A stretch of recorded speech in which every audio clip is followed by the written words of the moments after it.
Hello everybody, it's the 30th of November 2015, Dan here from Essex, United Kingdom. So this is part 2 of my how to turn a polytunnel or greenhouse into a no-dig style, and what I'm going to do today is start off with a basic clearance of the polytunnel. So you can see here tomatoes, etc, etc. I'm not going to do a comprehensive film of everything in here because I believe I did that yesterday. So I'm going to clear these and we will see what it looks like after I have done that. Okay, so this is the first bay. The tomatoes were here. It's all cleared. I'm not too worried about the little leaves and the few little tomatoes that are in there. There'll be some seeds in there as well, but since I'm going to blind this off with cardboard, it's no big deal. So, probably going to attack this bay over here next. And you can see, look, this is the peach tree growing away in the polytunnel, hopefully to avoid leaf curl. Fully dormant now. Just got to make sure that you keep the roots moist if it's in a pot like this, or if it's indeed in the ground in a polytunnel, even in the winter. You don't want the roots to dry out.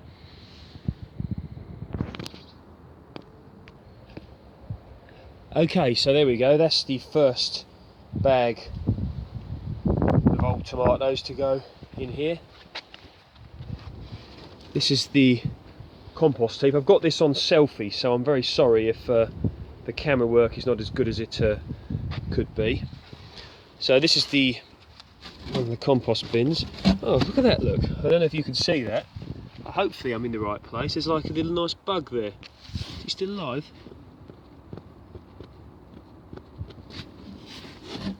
No, it's dead. That's a shame. Okay, right. So this is, look at that. This is one of our compost bins. So you can see the worms in there, just how nutritious this is. Now you put this on the garden, the majority of stuff is going to grow extremely well in it, and you want to be working on creating quality compost, and this is a great time of year to put things in the compost bin because you've got all winter for it to break down or be broken down by the worms.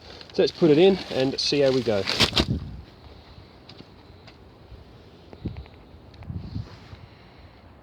Right, first lot in the compost bin. When I'm finished today, I'll be covering this over so that to keep the warmth in there, so the worms have got a great environment to work in. Okay, so one good thing about no dig is you can actually use it to get rid of some rubbish for yourselves if you want. So I'll show you what I mean by that. Now, if you look at this, hopefully I'm on that okay.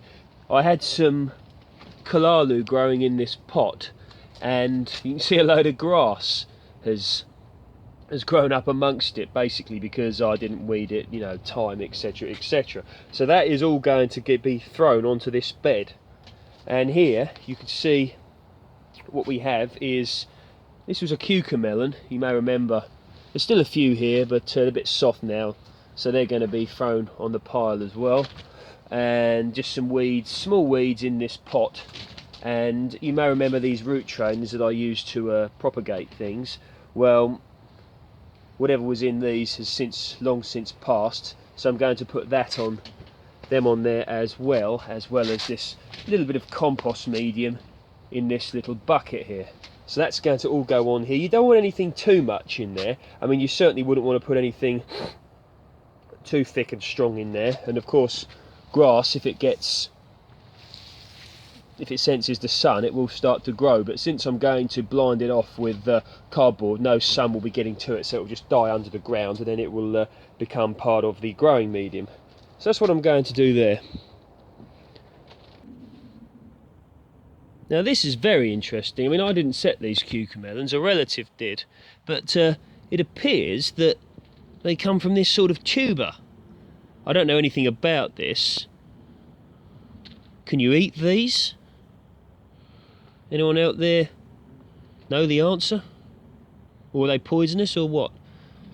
Very much a surprise. It's amazing what you come across when you're doing things. They're big as well.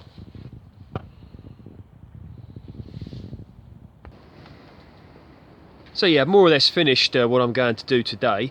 So I took everything out, put everything down that I wanted, and leveled it all off using a rake. So let's have a look at what we've got here. So this was where the tomatoes were. You can see there is no longer any tomatoes there. That's looking good. And here as well, this is where the black tomatoes were, and peppers and that sort of thing. And the next step will be to line this off. With that wind, the next step will be to line this off with some cardboard. And I've weeded over here. You may remember, obviously got some carrots growing here. Very strange the way they grew. They didn't grow in the rows I set them. They've sort of just popped up sporadically, but that's gardening, I guess. Chinese cabbages, all weeded, or oriental cabbages I should say. The white icicle radish weeded, and the carrots there coming up nicely. So all looking good. So yeah, I mean, there is a thing a bit that some people are said to suffer from, the seasonal affective disorder, SAD I believe. And although I'm not a sufferer of this myself, I do sometimes, you know, we all do in the winter, don't we? We wish that it was summer.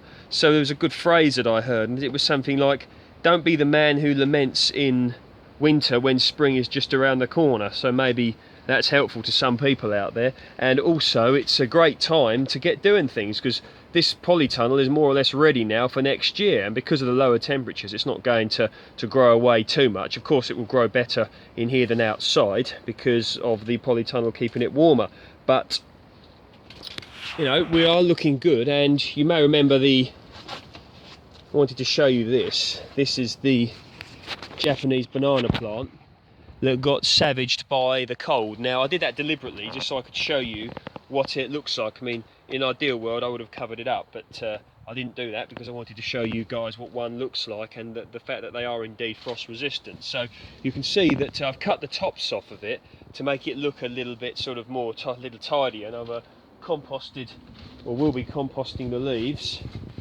in here. So looking at that, you can see that it is very much alive. So we look at this look here, you can see that excuse me, there we go,